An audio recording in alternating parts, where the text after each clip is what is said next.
Assalamualaikum warahmatullahi wabarakatuh. Selamat datang kembali di channel Tangga Darurat. Dan tentunya masih bersama saya Mas Darwin, yang akan mengisahkan cerita drama rumah tangga yang berjudul Aku Menikah dengan Nenek Usia 88 tahun.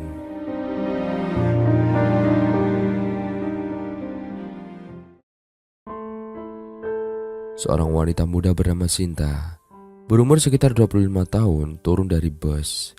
Digendongnya ada bayi laki-laki yang berusia sekitar 1 tahun.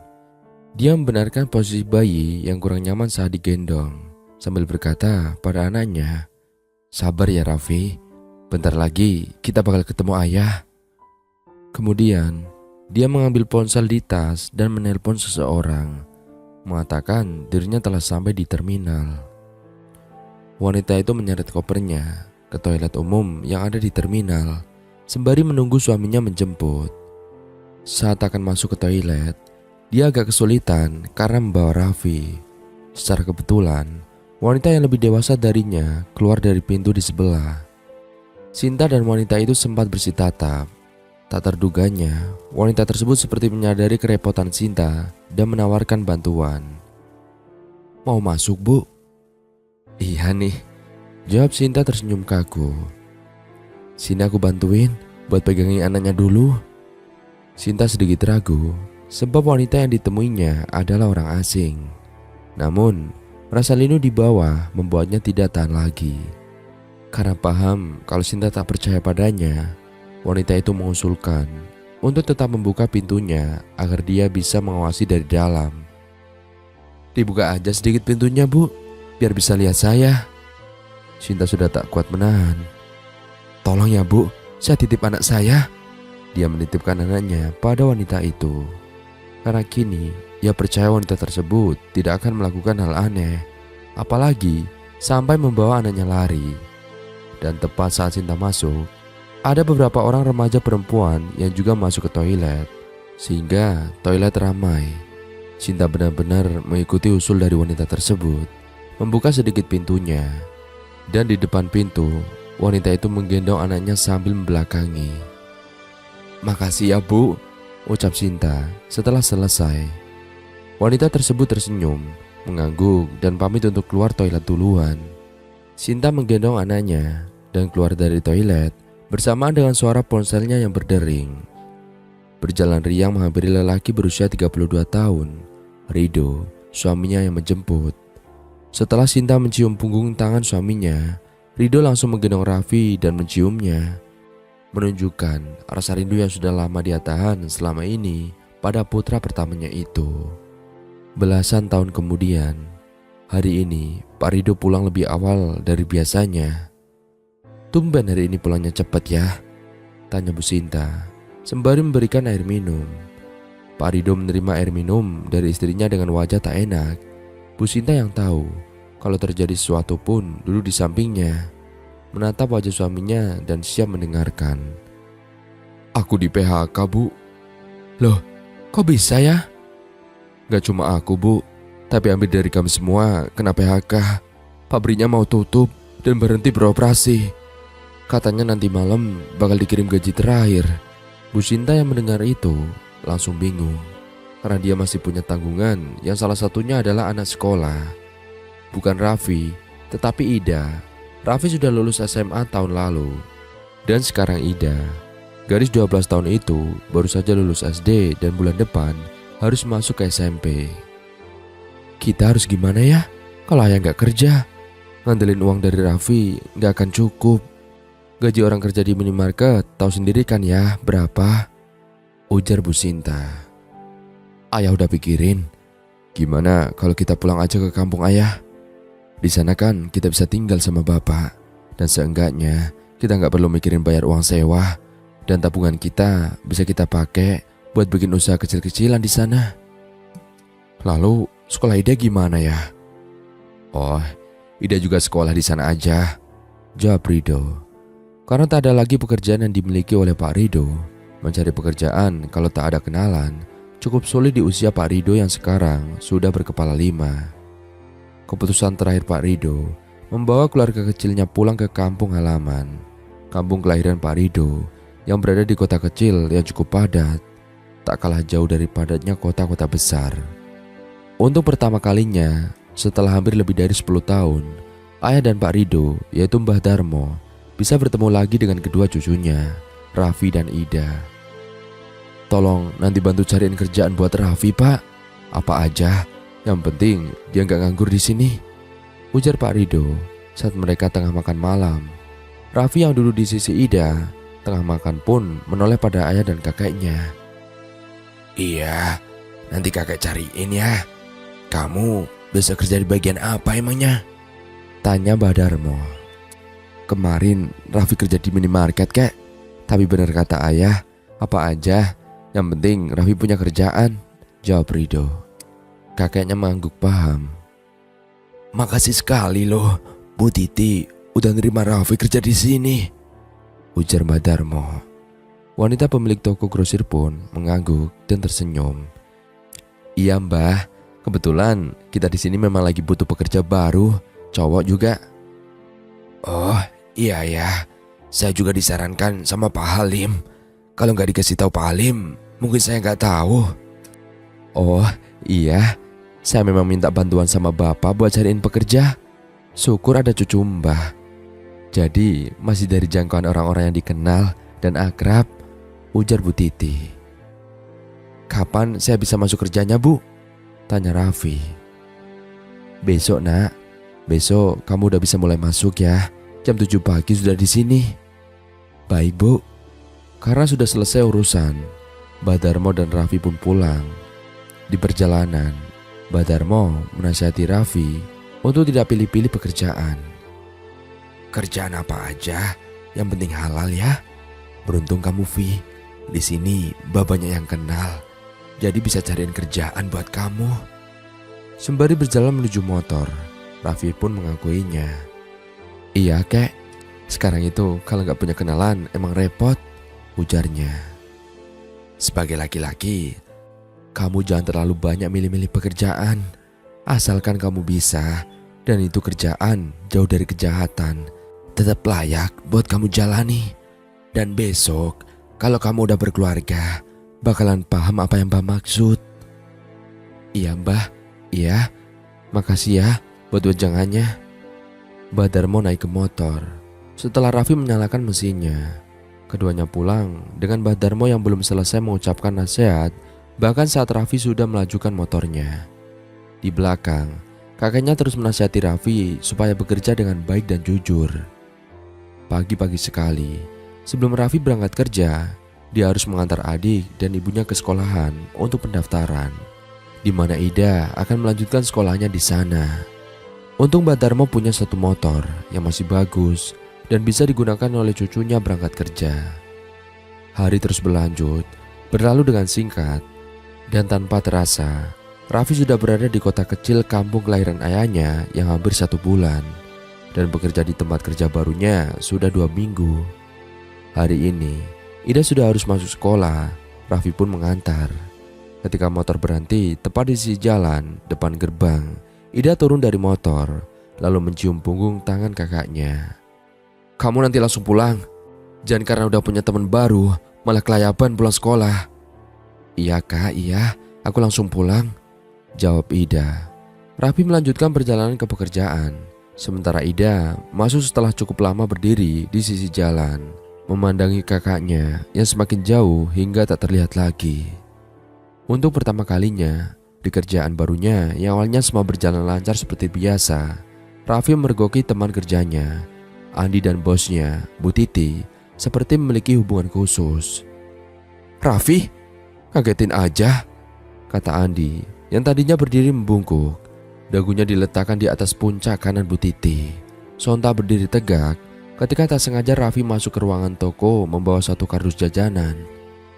"Hehe, maaf lo ya," balas Raffi sembari tertawa untuk menghilangkan kecanggungan di antara mereka. Karena tak mau Raffi curiga, Andi segera keluar dari ruangan itu ke belakang untuk mengerjakan hal lain. Raffi yang tak mau mendapat masalah, acuh tak acuh, pura-pura tak tahu.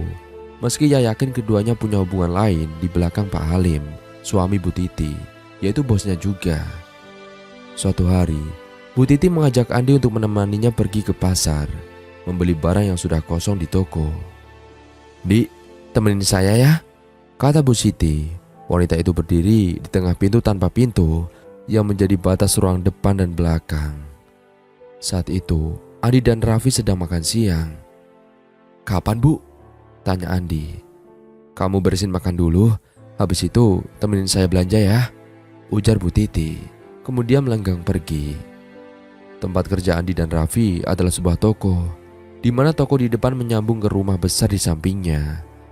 Bu Titi dan Pak Halim tinggal berdua saja tanpa seorang anak. Ada satu pembantu yang dipekerjakan, tapi tidak menginap di sana. Kabarnya, 8 tahun pernikahan mereka, Allah masih belum memberi kepercayaan untuk menitipkan seorang malaikat kecil.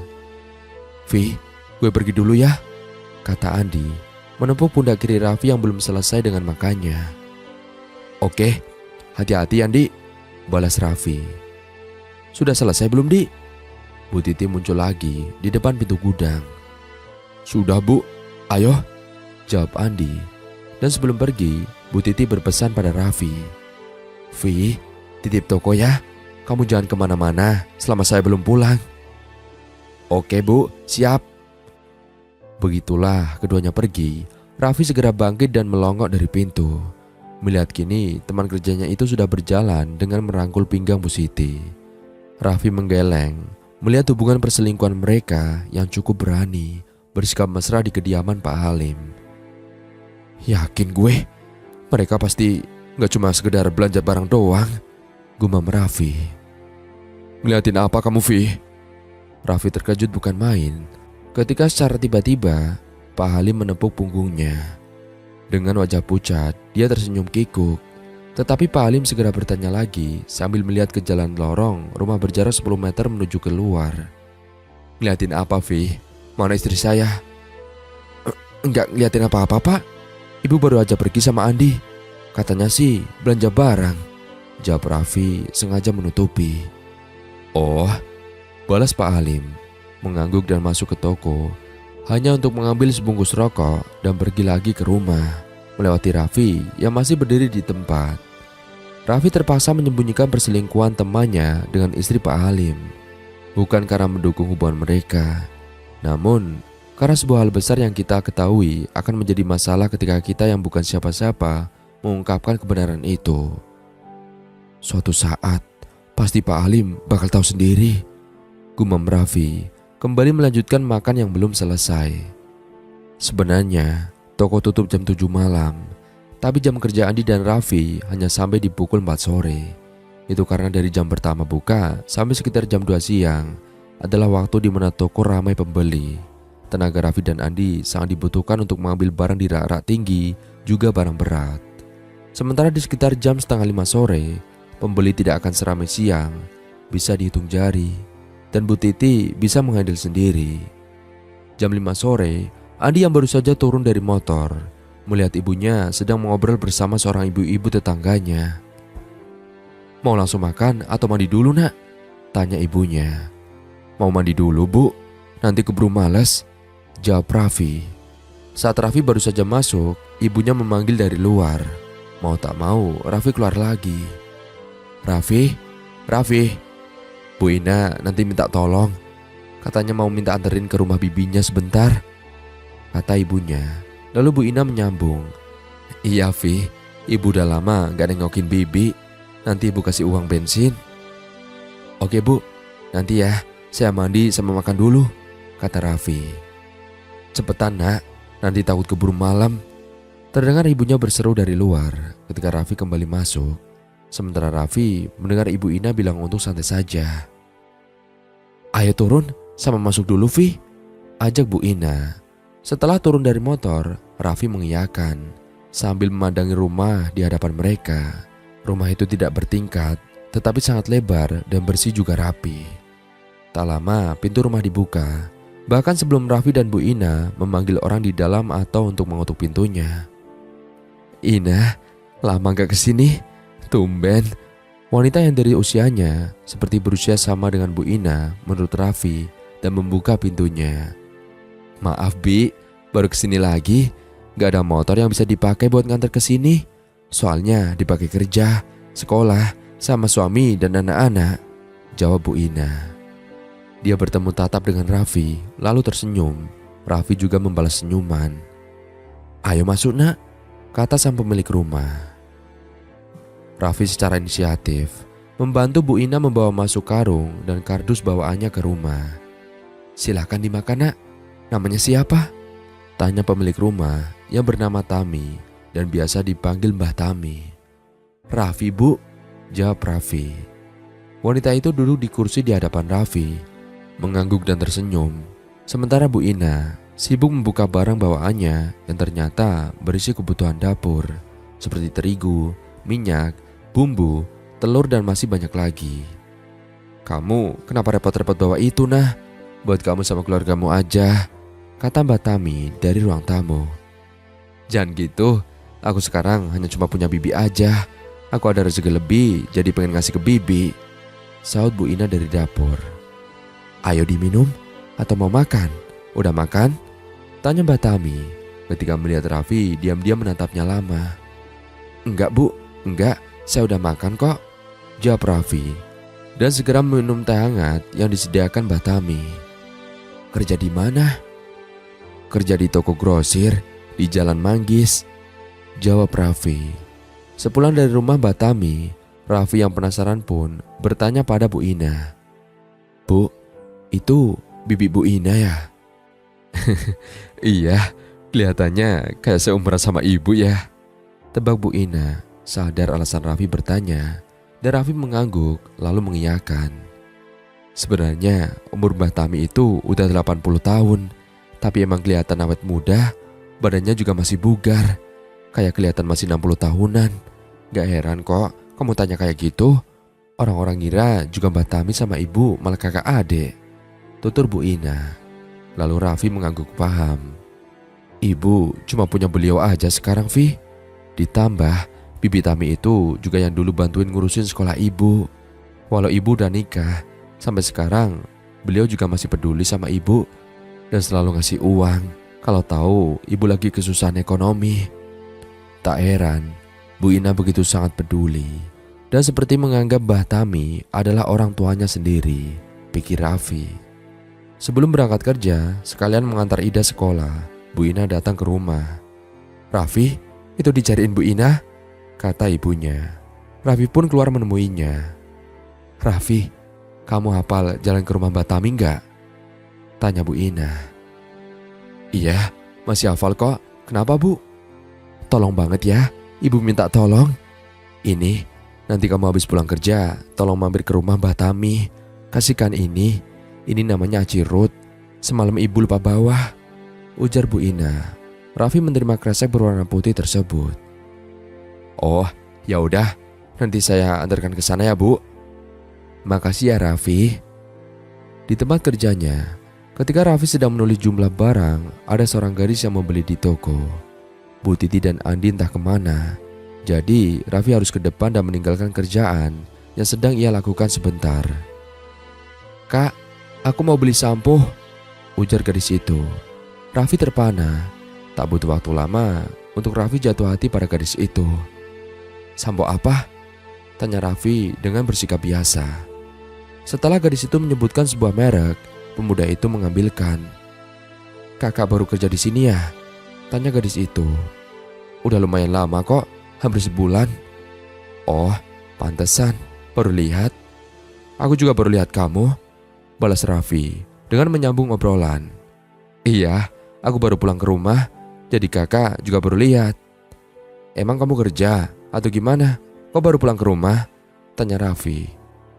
Aku kerja kak, ngekos di kota tetangga. Gak jauh sih, sekitar 1,5 jam dari sini. Cuma kalau bolak-balik, boros bensin. Kalau belum gajian kan jadi boncos bensin. Keduanya tertawa singkat dan Raffi mengangguk mengiyakan. Ya udah kak, aku pulang dulu ya, mau mandi, ujar gadis itu lalu melenggang pergi. Hei, suka lo sama dia? Andi yang muncul tiba-tiba seperti hantu berkata tepat di depan telinga Raffi, membuat pemuda itu terkejut. Apa sih lo? Dari mana aja lo? Kagetin aja. Gak dari mana-mana. Dari WC, jawab Andi acuh. Kemudian beberapa orang datang membeli. Kebanyakan yang belanja di toko adalah mereka yang juga berjualan dan punya usaha seperti penjual siomay, batagor, mie ayam, bakso dan sebagainya. Sekali belanja tentulah tidak sedikit. Raffi dan Andi segera melayani mereka dan tak lanjut mengobrol. Ketika sudah sepi, Andi berkata, "Kalau lo suka sama cewek tadi, deketin aja, namanya Mei." Raffi tak menanggapi. Sebaliknya, dia yang peduli pada temannya dan mengetahui hubungan Andi dan Bu Titi. Menasihati, "Dik, lo kalau bisa jangan terlalu jauh." "Maksud lo?" Andi menoleh. "Ya, lo tahu kan, Bu Titi itu istrinya Pak Halim, bos kita. Jangan terlalu jauh, nanti lo kena masalah," kata Raffi. Ia pun berkata demikian secara hati-hati, takut didengar orang lain, pun takut menyinggung perasaan temannya. Andi tak menjawab. Dia berpura-pura menghitung jumlah mie. Namun, diam-diam dia memikirkan kata-kata Raffi. Sepulang kerja, Raffi datang ke rumah Mbah Tami untuk mengantar pesanan dari Bu Ina. Rumah Mbah Tami dengan tempat kerjanya ternyata tidak jauh, hanya sekitar 15 menit saja menaiki motor. "Permisi, Bu," seru Raffi dengan mengetuk pintu, dan pintu terbuka. Mbah Tami terkejut atas kedatangan Raffi. "Loh, kamu datang sama siapa?" tanya Mbah Tami. "Sendiri, Bu. Saya kesini mau nganterin titipannya Bu Ina. Katanya semalam lupa gak dibawa," ujar Raffi dengan memberikan kresek berisi aci rot pada Mbah Tami. "Walah, ya udah masuk dulu yuk." Gak usah, Bu. Saya langsung pulang aja. Soalnya takut keburu makin sore." "Beneran nih, gak mau masuk dulu? Minum dulu kek atau makan? Saya masak hari ini loh." "Enggak, Bu. Terima kasih. Mungkin lain kali aja ya." Raffi tetap menolak dengan senyuman.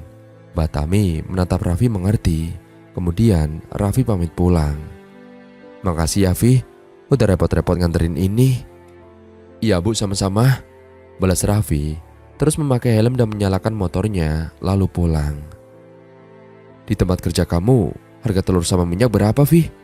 tanya Bu Sinta saat makan malam bersama.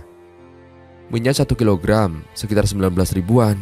Kalau terigu seperempatnya 4 ribu, Bu," jawab Raffi. "Murah di tempat kamu ya, Fi? Besok ibu nitip minyak sama terigu deh. Tolong beliin ya.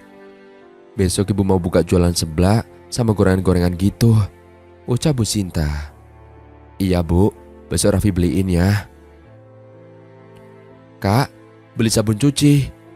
Raffi menoleh. Rupanya Mei, gadis yang menarik perhatian Raffi yang datang lagi ke warung. "Beli sabun cuci yang apa dan berapa?" tanya Raffi. "Yang itu, Kak." "Tuh yang itu, Kak. Ya, beli 5 saset ya." Raffi mengambilkan.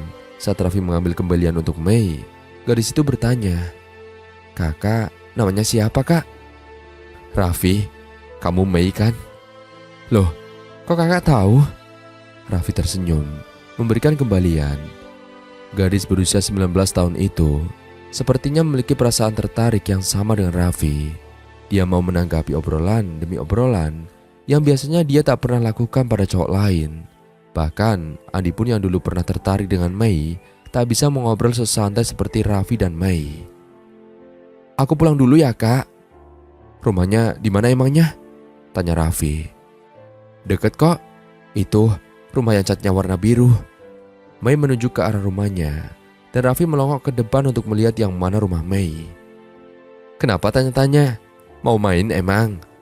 tanya Mei dan Raffi tertawa lalu menjawab, "Insya Allah." Semakin hari semakin Raffi bertemu dengan Mei, gadis itu pun selalu menyempatkan diri ke warung.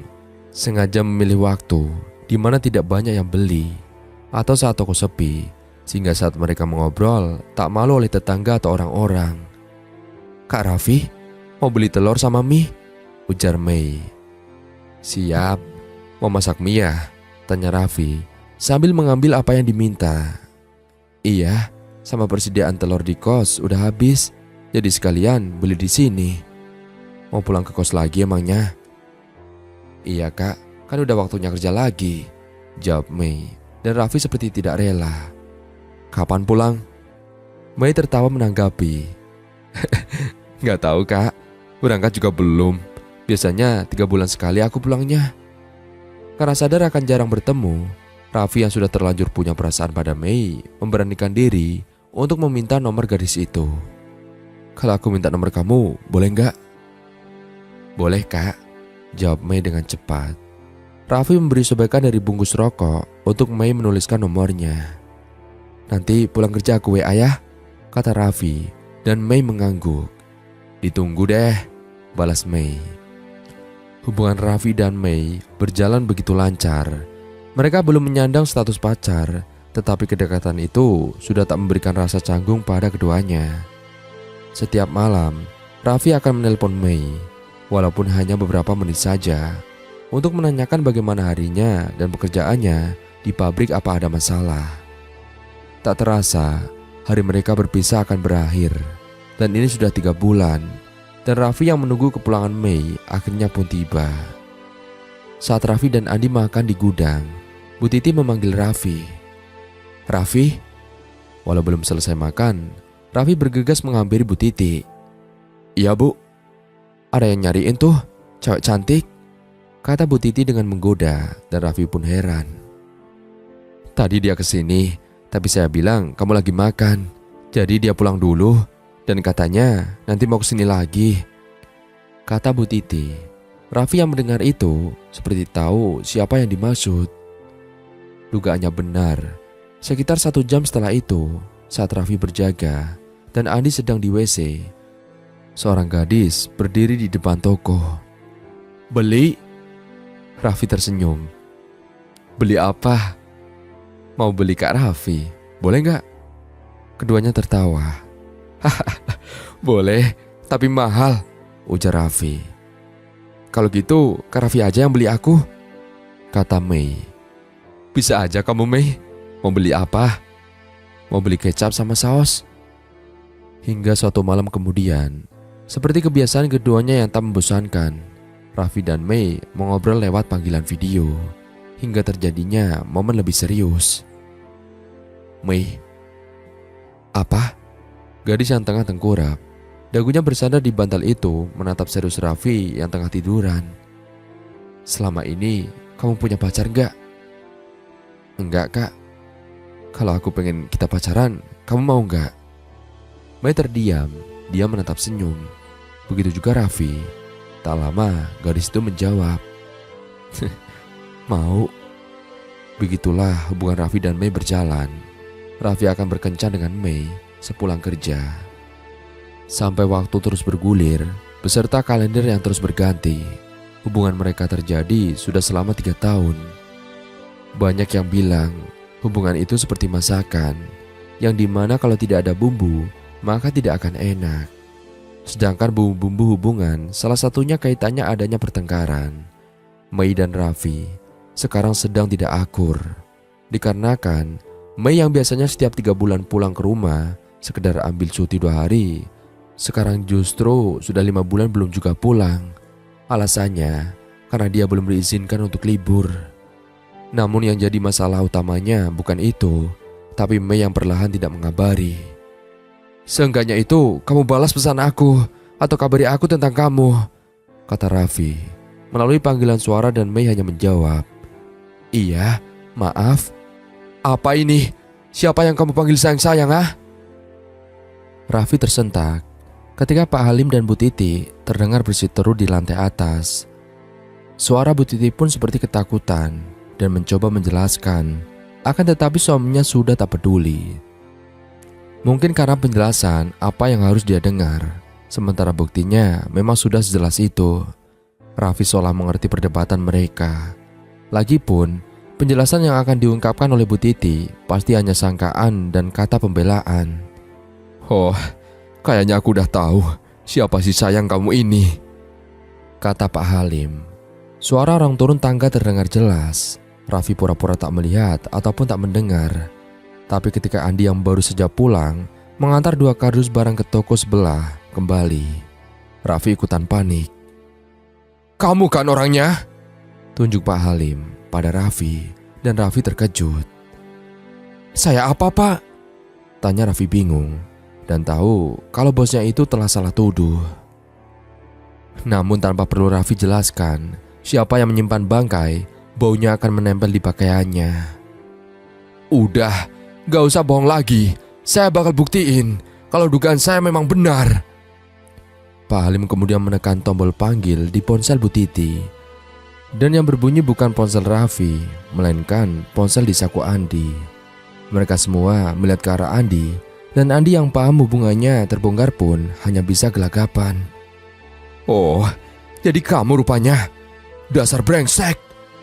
Kamu tahu dia udah punya suami, tapi masih kamu mbak juga. Segitu nggak lakunya kamu, ha? Pak Halim berapi-api. Bu Titi terus menangis dan menahan suaminya yang hendak memukul Andi. Lepas, jangan mas, jangan, lepasin.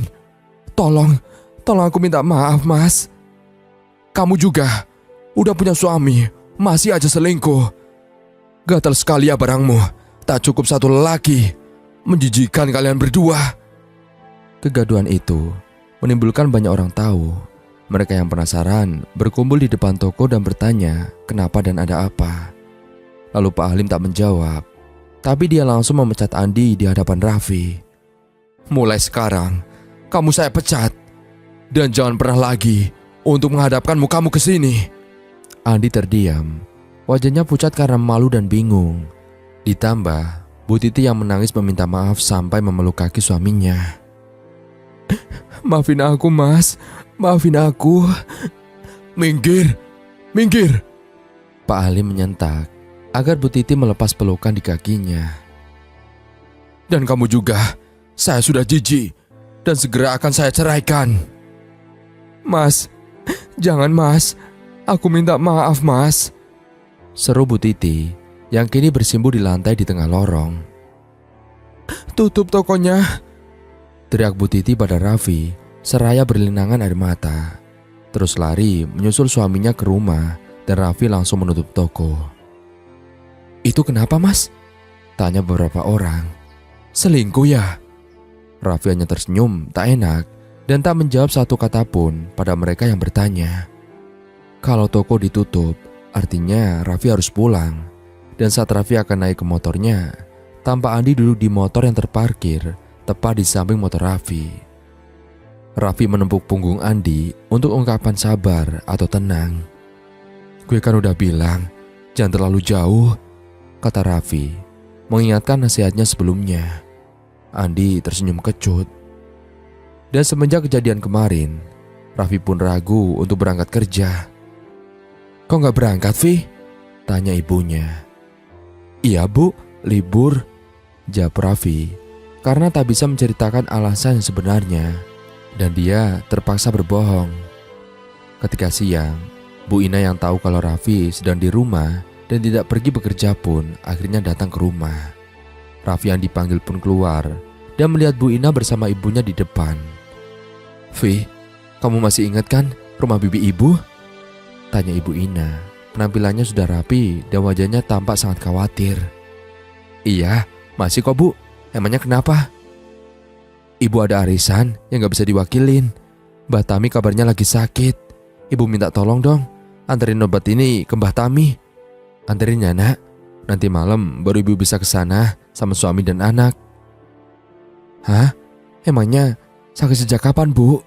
Tanya Bu Sinta. Iya, katanya udah dari seminggu yang lalu. Cuma 2 hari ini lemes sampai gak bisa masak, jawab Bu Ina. Tolongin nak, kasihan, kata Bu Sinta pada anaknya. Ya udah, saya anterin ya bu, jawab Raffi dengan setuju. Bu Ina langsung mengusap dada dengan senyum haru. Makasih ya nak. Bentar, ibu sekalian titip makanan buat Mbah Tami. Bu Ina pulang sebentar untuk menyiapkan bekal, sementara Raffi berganti baju. Motor berhenti. Raffi memandang rumah Mbah Tami sembari melepas helm. Assalamualaikum. Permisi, Bu, Ibu. Raffi perlahan memanggil dan mengetuk pintu. Dan pintu pun terbuka, menampilkan Mbah Tami yang tersenyum, walau dengan wajah yang pucat. Raffi. Permisi Bu, Saya disuruh sama Bu Ina untuk anterin obat sama makanan, kata Raffi.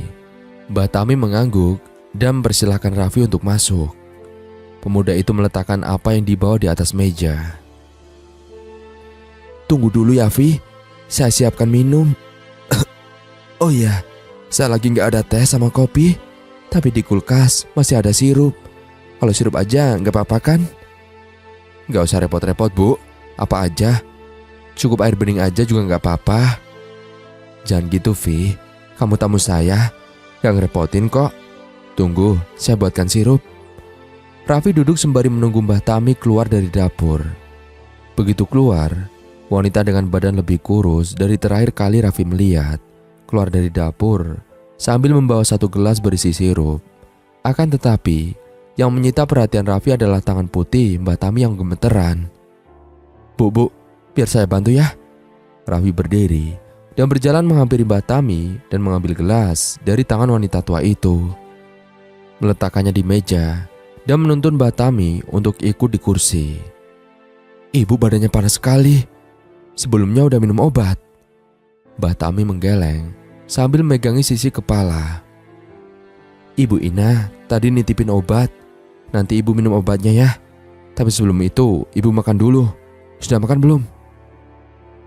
Belum. Dari semalam gak makan. Kamu kok terus-terusan panggil saya ibu sih? Padahal kan kita udah berapa tahun gak ketemu. Kamu juga makin dewasa sekarang. Panggil saya Mbah aja. Terakhir saya kesini itu mungkin sekitar 3 tahunan lalu, Mbah. Ujar Raffi menurut untuk memanggil Mbah. Makan dulu ya, Mbah. Raffi membantu membuka rantang susun dari Bu Ina. Tolong ya, ambilin piring di dapur. Saya gak kuat jalan lagi, kata Mbah Tami sambil memaksa menertawakan keadaannya. Raffi segera mengambil dan menyiapkan makan ke piring untuk Mbah Tami. Mau saya bantu suapi? Tanya Raffi karena melihat tangan Mbah Tami sudah gemeteran walau hanya mengangkat sendok ke mulut. Mbah Tami tak menjawab, tapi secara inisiatif Raffi segera mengambil alih sendok itu secara perlahan dan menyuapi wanita tua tersebut penuh kehati-hatian. Selesai menyuapi makan, Raffi membantu Mbak Tami untuk minum obat, membukakan bungkus obatnya, dan membantu wanita itu memegangi gelas saat minum. Maaf, Mbah malah ngerepotin kamu. Gak apa-apa kok, saya udah anggap Mbah kayak nenek saya sendiri. Sekarang saya hanya punya kakek soalnya. Keduanya tertawa singkat, lalu Raffi tiba-tiba terdiam karena kepikiran kerjaan. Kenapa? Kamu kayaknya ada masalah? Tanya Mbah Tami yang menyadari perubahan raut wajah Raffi. Gak apa-apa, Mbah, gak apa-apa, jawab Raffi dengan tersenyum dan berniat akan mengalihkan topik pembicaraan. Cerita aja sama Mbah, barangkali Mbah bisa kasih solusi. Mbah juga gak mungkin bakal bilang ke siapa-siapa kok. Merasa memang butuh saran dan solusi, Raffi menceritakan apa yang menjadi pikirannya tentang apa yang terjadi di pekerjaan kemarin dan ketakutannya soal kehilangan pekerjaan. Sebab di sana dia sudah bekerja cukup lama dan gajiannya pun sudah bertambah dan ia merasa betah. Saat Pak Halim menuduh kamu, terus dia bilang kalau mau buktiin dugaannya benar, artinya memang kamu sama teman-teman kamu dicurigai ya. Tapi kenyataannya kan Pak Halim dapat jawaban kalau kamu bukan selingkuhan istrinya. Iya, Mbah, tapi saya nggak enak kalau besok saya berangkat kerja, terus ternyata masalah Bu Titi sama Pak Halim belum selesai. Nanti disangka saya nggak bersimpati karena mikirin uang. Raffi makin terbuka menceritakan kegelisahannya. Mbah paham. Dan memang arti diam adalah mas itu benar. Karena saat kamu bicara dan bergerak, bisa saja batu justru menghantam, ucap Mbah Tami. Kamu paham? Tanya Mbah Tami dan Raffi menggeleng. Artinya itu, di saat kamu tahu sesuatu yang serius, terus orang-orang pun ingin tahu kebenarannya, hanya karena orang yang mereka percayai adalah orang baik menurut pandangan mereka.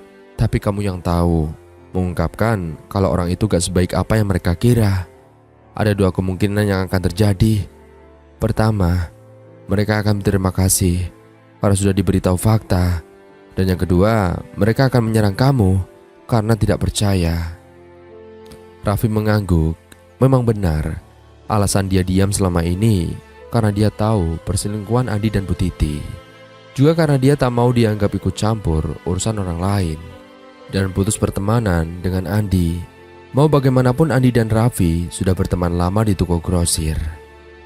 Saran Mbah sih, coba besok kamu datang ke tempat kerja kamu dan tanya ke bos kamu itu. Kira-kira kamu ini sebenarnya masih bisa diterima kerja atau tidak, begitu. Bagi Raffi, saran dan nasihat Mbah Tami sangatlah cocok dengannya. Dia merasa nyaman bercerita pada wanita itu dan kagum karena cara ia menasihati dan memberi saran tanpa menghakimi. Baik Mbah, besok saya coba. Mbah Tami mengangguk. Lalu Raffi tak sengaja melihat jam dinding di ruang tamu itu. Sudah hampir asar Mbah, saya pamit pulang ya.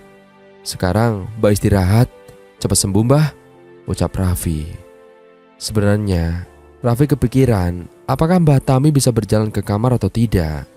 Tapi untuk membantu ke kamar, Raffi jelas tahu adab dan aturan. Raffi, kamu anak yang baik. Makasih ya sudah bantu Mbah, ujar Mbah Tami. Makasih juga Mbah, Mbah mau dengerin cerita saya. Iya, kalau kamu butuh teman ngobrol dan bingung, bilang saja sama Mbah kesini. Mbah gak akan cerita sama siapa-siapa kok, kata Mbah Tami. Raffi mengangguk dan tersenyum di ambang pintu. Siap Mbah. Sesuai saran dari Mbah Tami, besoknya Raffi pergi ke tempat kerjanya. Seperti di jam saat buka toko, sekitar jam 7 pagi. Dan saat sampai, toko masih tutup. Dia memberanikan diri mengetuk pintu. Dan yang membukanya adalah Bu Ami, ibunya Pak Halim. Bu, Pak Halimnya ada? Tanya Raffi. Ada? Kenapa gak langsung masuk aja? Kamu Raffi kan? Pekerja toko? Iya Bu, cuma saya mau tanya sesuatu sama Pak Halim, ujar Raffi. Ya sudah tunggu. Bu Ami memanggil putranya. Ada apa? Tanya Pak Halim. Pak, sebelumnya saya minta maaf. Saya mau tanya, apa saya masih diterima kerja di sini? Pak Halim tak langsung menjawab. Dia terdiam mengamati Raffi sebentar. Saya akan mencatnya Andi. Kenapa kamu yang tanya, masih diterima kerja atau enggak? Anu Pak, saya... Iya, saya tahu Raf. Kamu sebenarnya pasti tahu hubungan mereka. Tapi saya masih mentolerir apapun alasan kamu. Tapi juga gak perlu kamu ungkapkan. Saya bisa nerka sendiri. Raffi sedikit menunduk karena tak enak hati. Maafkan saya ya Pak. Sudah, buka saja tokonya. Saya pusing, masalah belum beres. Baik Pak, makasih banyak, kata Raffi. Artinya Pak Halim masih menerimanya untuk bekerja. Sudah seminggu Raffi bekerja seorang diri. Karena sendirian, jam kerjanya menjadi panjang. Kalau sebelumnya jam 4 dia sudah dibolehkan pulang. Dan mulai hari itu, dia jam kerjanya yaitu selesai dari pasar setelah belanja barang-barang setiap hari. Dan gajinya pun ditambah. Bu Titi tak pernah terlihat lagi semenjak Raffi masuk. Entah kemana, Raffi tak berani bertanya. Beres Vi? Tanya Pak Halim. Beres Pak. Bagus, ya sudah, sana pulang. Sebelum pulang, tenda yang berdiri di rumah bercat biru menarik perhatian Raffi. Pria itu terdiam lama dan mengamati tenda-tenda dan panggung-panggung seperti orang akan hajatan. Yang membuat perasaan Raffi tidak tenang. Rumah itu adalah rumah Mei. Raffi segera menelpon Mei, tapi ternyata nomornya sudah diblokir. Kemudian, ada seseorang yang lewat membawa kursi plastik. Pak, itu akan ada acara apa ya? Tanya Raffi. Hajatan nikah Mas. Siapa yang nikah Pak? Anaknya Pak Rusli, Mei. Mendengar hal tersebut, Raffi membeku.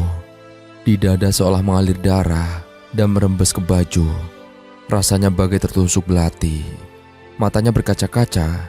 Tak jelas bagaimana mengungkapkan rasa sakit itu. Yang jelas, hatinya seolah hancur di bawah kakinya. Raffi menyeka air mata. Dia teringat pada seorang untuk menceritakan hal ini. Raffi? Mbah Tami terkejut melihat Raffi dalam kondisi kusut dan wajahnya murung dengan air mata yang mulai menetes dari dagu. Kamu kenapa? Sini masuk. Mbak Tami segera menarik pemuda berusia 23 tahun itu untuk masuk ke rumah. Mbak Tami menarik napas panjang, menatap kasihan pada pemuda di hadapan yang baru saja selesai menceritakan kisah cintanya yang tidak berjalan mulus. Raffi, jodoh itu rahasia dari Tuhan. Bukannya ketika kita menjalin hubungan dengan seseorang harapan kita itu adalah terus bersama. Tapi terus bersama yang kita maksud dengan apa yang Tuhan rencanakan kadang gak sama. Bisa saja bersama yang Allah takdirkan adalah tetap akur dan terus menjalin hubungan untuk berteman selamanya. Tapi saya sayang banget sama dia, Mbah. Bahkan saat dia jarang banget ada dan dia ngabarin kadang seminggu sekali, saya tetap mencoba ngerti, Mbah. Gak taunya memang dia udah ada yang lain. Cuma kayaknya sengaja buat aku jenuh duluan. Tapi dia salah, Mbah. Karena saya gak gampang jenuh sama orang yang udah saya suka. Mbah paham, itu juga alasan Mbah pindah ke sini. Raffi terdiam sejenak. Mbah bukan orang sini. Bukan. Mbah kesini itu beli rumah ini karena pengen ngelupain hal-hal yang nyakitin di tempat tinggal Mbah dulu. Ikhlasin dia, kamu pasti bisa dapat yang lebih baik. Dan mulai sekarang, kamu tulis apa yang kamu harapkan dan juga impikan. Lalu kasih penghapusnya sama Yang Maha Kuasa. Biar Yang Maha Kuasa hapus apa yang gak sesuai sama kamu dan gantikan yang terbaik. Mbah Tami tersenyum dan Raffi mengangguk. Malam ini mau nginep aja di sini. Udah larut. Raffi melihat jam. Sudah pukul 9:30 malam. Nginep aja. Dari sini justru kamu dekat bisa langsung berangkat kerja. Enggak, Mbah. Saya pulang aja gak apa-apa. Raffi tetap pulang malam itu. Setidaknya setelah bertemu Mbak Tami dan mengutarakan masalahnya, hatinya sedikit lebih baik. Semenjak itu, Raffi dan Mbak Tami menjadi sangat dekat. Raffi sering mampir ke rumah Mbak Tami hanya sekedar mengecek kesehatan wanita tua itu. Bahkan, kadang saat ia lapar, tak canggung untuk mampir dan makan malam bersama sepulang kerja. Tak terasa, kedekatan mereka yang bagi cucu dan nenek sudah bertahun-tahun. Bahkan kini usia Mbak Tami telah 88 tahun dan Raffi 28 tahun. Raffi menjadi pemuda dewasa yang manis. Dia sudah melupakan mantannya Mei dan tak pernah lagi bertemu dengannya. Pernah suatu hari, Raffi yang mampir diminta untuk menemani Mbak Tami ke pasar yang buka malam untuk membeli jahe dan lemon. Keduanya pergi bersama di pasar. Raffi melihat tusuk konde yang sangat cantik dan dia diam-diam membelinya. Aku pulang ya, Mbah, kata Raffi. Iya, hati-hati. Makasih udah mau nemenin Mbah. Oh ya, ini aku beli tusuk konde buat Mbah. Dipakai ya. Mbah Tami terpukau pada tusuk konde yang Raffi belikan. Ujungnya berbentuk bunga merah dengan rumba-rumba hijau seperti milik putri kerajaan Cina. Kamu beneran beli ini buat Mbah? Bener, Mbah. Dipakai ya. Ini cantik loh. Mbah udah tua, ngapain kamu beliin kayak gini, Raffi? Memangnya kenapa? Cantik kan buat perempuan. Dan Mbah itu perempuan, jadi cocok. Malam hari, sepulang dari rumah Mbah Tami, Raffi bermimpi melihat wanita sedang menjemur pakaian. Dia tak melihat wajah wanita itu, karena wanita dalam mimpinya membelakangi. Rambut panjangnya tergelung tusuk konde yang Raffi belikan untuk Mbah Tami. Begitu wanita itu menyadari ada Raffi di belakangnya, dia berbalik dan tersenyum. Saat sudah mulai bekerja keesokan harinya, Raffi terus kepikiran akan mimpinya itu. Ditambah ada debaran aneh saat mengingat sosok wanita di dalam mimpi. Hei Raffi, itu dipanggil. Raffi berjingkat kaget saat Pak Ali menepuk pundaknya. Iya Pak. Kamu ini kenapa? Itu ada yang beli, malah ngelamun. Raffi segera melayani pembeli yang sedari tadi memanggilnya. Tapi karena Raffi melamun dan tidak fokus, jadi dia tidak dengar. Sepulang kerja, pemuda itu memutuskan untuk menceritakan mimpinya pada Mbah Tami. Tapi sebelum cerita, Mbah Tami minta Raffi untuk membantunya membuka pintu gudang rumahnya. Ini udah karatan, kuncinya hilang, kata Mbah Tami. Aku dobrak aja gimana, Mbah? Ya udah, dobrak. Raffi mendobrak pintu itu beberapa kali agar bisa terbuka. Dan saat berhasil terbuka, Mbah Tami masuk. Raffi ikut masuk, dan dalam ruangan berdebu dengan lampu yang kurang terang. Dia melihat album foto dan mengambilnya untuk melihat-lihat isi foto di dalamnya. Setelah melihat-lihat, Raffi tersenyum mendapati foto Mbak Tami saat masih muda. Wanita itu memang sudah putih dan cantik dari lahir. "Kenapa senyum-senyum?" tanya Mbak Tami yang sudah selesai dengan urusannya di gudang. "Enggak, Mbak dulunya cantik ya. Gak heran cantiknya ke bawah sampai tua," puji Raffi. "Ah, kamu bisa aja. Kamu itu orang yang selalu bisa buat Mbah senyum. Awas ya, jangan sampai jadi buaya." Mereka tertawa dan Raffi yang menutup album mengembalikan ke tempat semula. Anehnya, rasa debaran di dadanya semakin awet setelah dia melihat foto-foto masa muda Mbak Tami.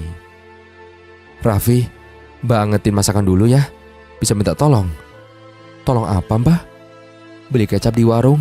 Soalnya kalau nggak pakai kecap kurang enak."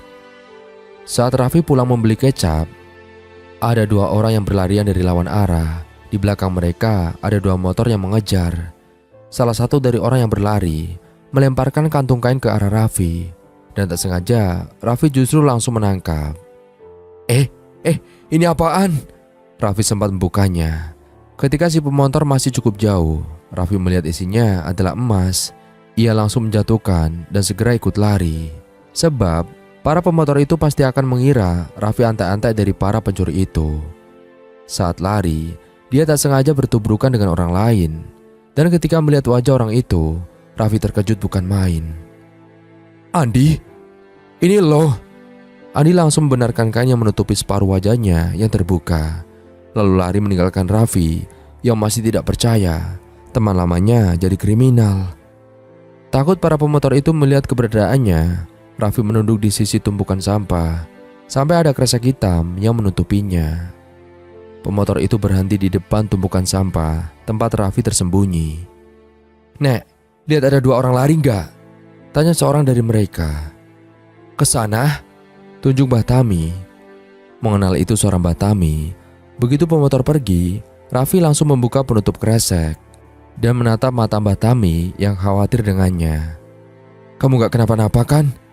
tanya Mbah Tami. Raffi mengangguk. Mbah Tami saking khawatirnya memeluk Raffi. Dan disitulah Raffi menyadari kalau perasaan di dadanya makin kuat. Mbah Tami mengajak Raffi kembali ke rumah. Wanita itu dengan lembut mengoleskan obat merah di punggung tangan Raffi akibat luka dari seng bekas di tumpukan sampah tempat ia bersembunyi. Suasana itu hening sampai Mbah Tami mulai bercerita. "Mbah di sini hanya punya Ina, dan alasan Mbah pindah ke sini karena buat ngelupain semua kenangan buruk tentang mantan suami Mbah yang tega selingkuh, dan KDRT karena Mbah belum bisa kasih anak setelah 15 tahun pernikahan. Mbah gak nyalahin dia sebagai suami, mungkin karena memang salah Mbah yang gak bisa jadi istri sempurna. Salah satunya ngasih keturunan. Dua orang tua kerabat Mbah udah meninggal. Mbah kesepian. Ina juga punya keluarga yang gak bisa kesini terus setiap hari. Tapi semenjak ada kamu dan Mbah kenal kamu, Mbah gak ngerasa kesepian. Mbah merasa punya seorang yang bikin perasaan tenang. Makasih ya Raffi, udah mau nemenin Mbah selama ini." Raffi tak menjawab. Setelah Mbah Tami menempelkan sedikit perban dan plester, keduanya saling bersih tatap. Mbah Tami tersenyum dan Raffi justru meneteskan air mata. "Kenapa kamu menangis?" Mbah Tami mengusap tangis di pipi Raffi. Mbah juga berharga dalam hidup saya. Aku juga jadi punya seorang sebagai keluhan, di mana ayah dan ibu bukan tempat yang tepat buat saya cerita. Dan sebagai orang tua, mereka pasti bakal sedih saat dengar keluhan saya. Tapi saya punya Mbah. Makasih ya." Raffi menggenggam tangan wanita tua itu. Keduanya sama-sama terharu, sampai pandangan mata Raffi seperti mengibaratkan suatu hal. Mbah Tami menarik tangannya, membuat Raffi terkejut. "Kenapa, Mbah?" "Gak apa-apa, enggak." Wanita itu membuang pandangan untuk mengalihkan kecanggungan. Mbah Tami mengajak Raffi makan malam bersama tanpa kecap, karena kecap yang Raffi beli entah kemana akibat lari kejar-kejaran tak sengaja dengan para pemotor. Mbah Tami seperti merasakan perasaan suka atau cinta dari seorang yang mungkin 1/1000 di dunia ini, yaitu Raffi. Hari terakhir dia makan malam bersama Raffi, terus tak bisa melupakan pandangan mata pemuda itu. Gak mungkin, anak itu. Mbah Tami tiba-tiba terbatuk dan jantungnya terasa sakit. Dia turun dari ranjang untuk mengambil obat. Namun saat obat sudah di tangan dan akan minum, wanita tua yang selama ini selalu menyembunyikan sakit parahnya ambruk ke lantai dan tak sadarkan diri.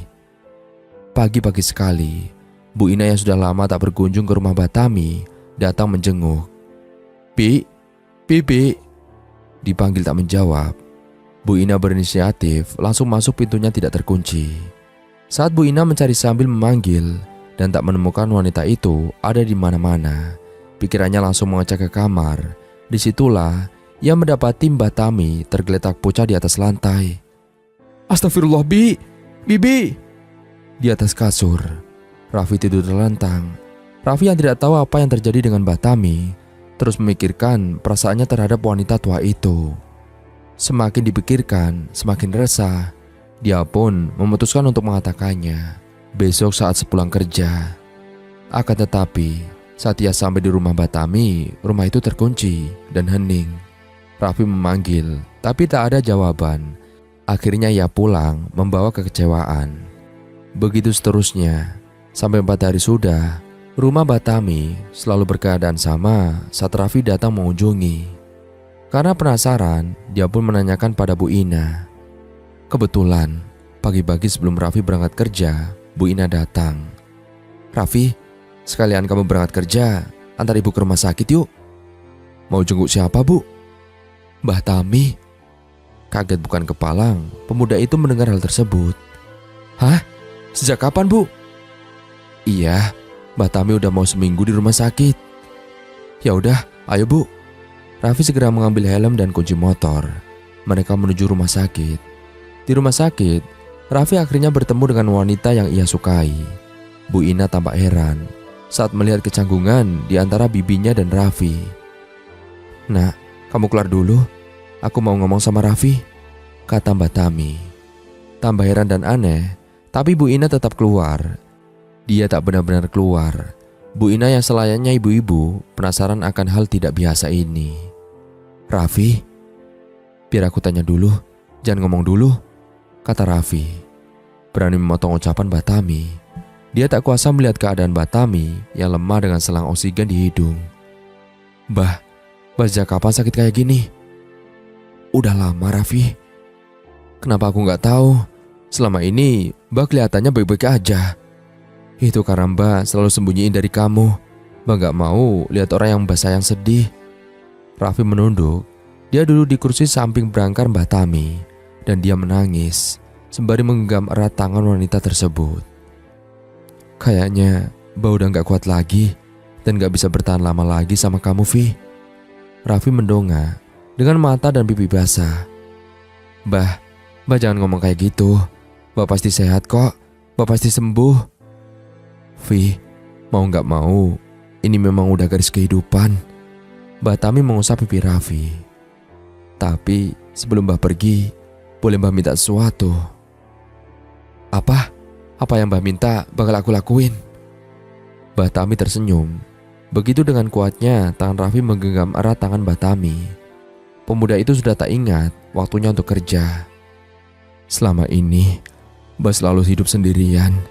Hubungan cinta juga menyedihkan. Gak ada yang berjalan lancar. Dari usia muda habis waktu Mbah buat kerja. Dan saat nikah dan berpikir bakal hidup bahagia dengan pasangan, ternyata enggak juga. Jujur, Mbah kesepian, Vi. Tiap hari ngelamun. Untung Mbah punya tabungan cukup buat hidup selama ini, bahkan sampai sekarang. Tapi saat ada kamu, hari-hari Mbah jadi lebih seru dan rame. Sayangnya pertemuan kita gak lama ya, Vi. Raffi makin tak karuan mendengar itu. Tangan Mbah Tami menyentuh sisi wajah Raffi, dan Raffi menggenggam erat tangan Mbah Tami di pipinya. Mbah pengen nikah sama kamu. Mata Raffi membola.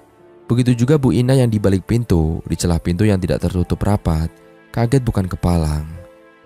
Mbah cuma pengen pergi dengan keadaan gak sendirian, gak kesepian, ataupun gak punya siapa-siapa. Mbah pengen ada seseorang yang Mbah miliki di dunia yang Mbah cintai. Kamu pria baik, dan kehadiran kamu sangat merubah hari Mbah penuh murung jadi penuh hiburan. Raffi tetap diam, sampai Mbak Tami tersenyum dan membenarkan rambut-rambut di sekitar wajah Raffi yang agak berantakan karena naik motor. Kamu boleh nolak, Vi. Mbak gak akan maksa kamu, sebab Mbak paham pria kayak kamu itu langka. Aku gak nolak, ucap Raffi spontan. Mbak Tami terpaku, matanya berkaca-kaca dan dia bertanya, kamu mau nikah sama Mbah? Raffi mengangguk. Apa yang akan dilakukan oleh Raffi jelas menjadi penolakan besar oleh kedua orang tuanya. Kamu jangan gila deh nak, bentak ibunya. Ida juga tak percaya pada berita yang didengar dan menggeleng saat mata Raffi bersitatap dengannya. Sementara ayah dan kakeknya terdiam kehabisan kata-kata. Suasana menegangkan itu terjeda ketika Ibu Ina dan keluarganya datang secara tiba-tiba. Mengejutkannya, Bu Ina sampai bersimpuh memohon pada Bu Sinta dan Pak Rido untuk mengizinkan Raffi dan Mbah Tami menikah. Ini satu-satunya keinginan Mbah Tami. Selama hidupnya dia gak pernah minta hal apapun. Dan ini permintaan terakhir dari Mbah Tami. Beliau orang yang sangat berjasa di hidup saya. Tolong ya Bu Sinta, Pak Rido, saya mohon. Setelah Bu Ina menceritakan semuanya tentang Mbah Tami, dengan berat hati Rido diizinkan menikah. Mbah Tami dulunya adalah wanita karir, model di masa muda. Dia bekerja terus-menerus untuk menabung sebanyak mungkin. Walau akhirnya dia hidup sendirian, tabungan masa mudanya dia simpan dan menjadi jaminan kebutuhan hidup sehari-hari. Dengan kursi roda, Mbah Tami duduk di samping Raffi. Tusuk konde yang Raffi belikan dipakai di hari pernikahannya itu. Penghulu menikahkan keduanya di KUA dengan disaksikan keluarga Raffi dan Bu Ina saja. Saat ijab kabul terucapkan dan semua orang berkata sah, di saat itulah Raffi dan Mbah Tami resmi jadi suami istri. Keharuan itu tak bertahan lama. Keadaan menjadi riuh saat Mbah Tami tiba-tiba pingsan dan membuat panik semua orang. Di rumah sakit, denyut jantung Mbah Tami melemah. Di balik pintu ICU, Raffi dan keluarganya, juga keluarga Ibu Ina, menunggu dengan was-was.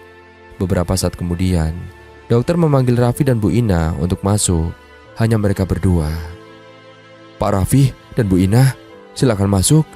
Pasien ingin bertemu. Raffi berdiri di sisi ranjang dan meraih tangan Mbah Tami. Tak butuh waktu lama untuk derayan air mata meluncur jatuh dari dagu Raffi. Raffi, makasih ya udah mau menuhin kata-kata Mbah. Mbah tenang sekarang karena udah punya kamu. Wanita itu berkata tersedat-sedat di dalam tutup oksigen yang menutup hidung dan mulutnya. Raffi menangis tak mau berakhir begitu saja. Bu Ina yang tak kuat melihat keadaan bibinya pun keluar lagi dan sambil menangis. Yang kuat, kata Raffi pada Mbah Tami, tapi dibalas gelengan oleh Mbah Tami. Raffi memejam. Dia memeluk tubuh putih dan kurus itu dengan terseduh-seduh. Kamu cinta terakhir buatku, Raffi, ucap Mbah Tami. Dan Raffi tetap memeluk wanita itu sampai bunyi di alat pendeteksi denyut jantung berbunyi bersamaan garis lurus yang panjang. Akhirnya Mbah Tami meninggal dunia. 2 minggu semeninggalnya Mbah Tami, Bu Ina datang ke rumah Raffi membawa sesuatu. Ini buat Raffi dari Mbah Tami, kata Bu Ina menyodorkan map. Dan dengan bingung Raffi tetap mengambilnya dan melihat isinya. Setelah melihatnya, Raffi terdiam. Mata sembabnya belum hilang dan saat ini bulir-bulir hangat turun lagi melewati pipinya. Ibu dan ayah juga kakeknya tak tahu isi berkas itu. Sampai Bu Ina berkata, dalam wasiat yang saya temui di rumah Mbah Tami, di dalam berkas penting, Mbah Tami ngasih rumah yang selama ini dia tinggali dengan semua isinya, termasuk ladang dan kolam balong di belakang rumah buat Raffi. Balong adalah tanah yang sengaja dibuat kolam dengan ukuran besar untuk memelihara ikan dengan jumlah banyak. Sedangkan saya dapat kartu rekening tabungan punya Mbah Tami. Saya bawa juga ke sini surat wasiatnya sebagai bukti. Jadi saya sudah sampaikan dengan jujur ya Bu, Pak, dan Raffi sebagai suami Mbah Tami. Pernah dengar cerita istilah cinta itu buta? Yaitulah yang terjadi. Kehadiran seseorang akan membawa perubahan dalam hidup seseorang yang tepat. Seperti kehadiran Raffi pada kehidupan Mbah Tami. Mencintai seorang terkadang tidak butuh alasan. Karena itu murni terjadi. atas dasar hati dan perasaan. Setiap isi hati seorang memang tidak bisa dibaca dan ditebak. Begitu juga perasaan yang tidak bisa dilihat oleh semua orang. Sejauh mana kamu menyembunyikan perasaanmu, jika Tuhan mengizinkan untuk mengutarakan, maka utarakanlah. Karena banyak insan yang kehilangan kesempatan cinta karena mereka tak punya keberanian untuk mengungkapkan. Setiap orang yang bertemu di dunia memang sudah ditakdirkan untuk bertemu. Dan berakhir sudah kisah kali ini. Semoga kita semua bisa mengambil hikmahnya. Dan dari saya mohon maaf apabila ada salah kata dalam menyampaikan cerita. Akhir kata, sampai jumpa. Wassalamualaikum warahmatullahi wabarakatuh.